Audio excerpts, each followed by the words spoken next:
Hello teacher, hello parents, hello classmates. It's nice to see you again.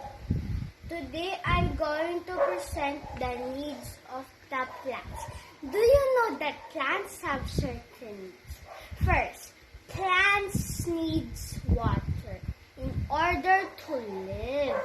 The roots of the plants get water from the soil. Number 2, plants need sunlight.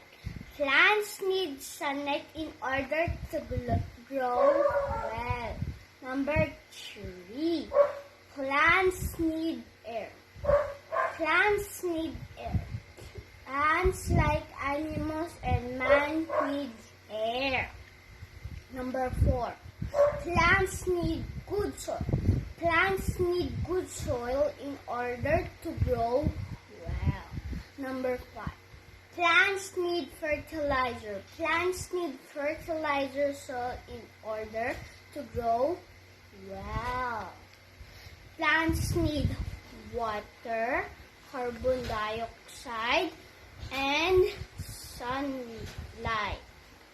Plants need iron, calcium, nitrate, phosphate, potassium, sulfate, chloride, magnesium. Thanks for watching. Bye-bye.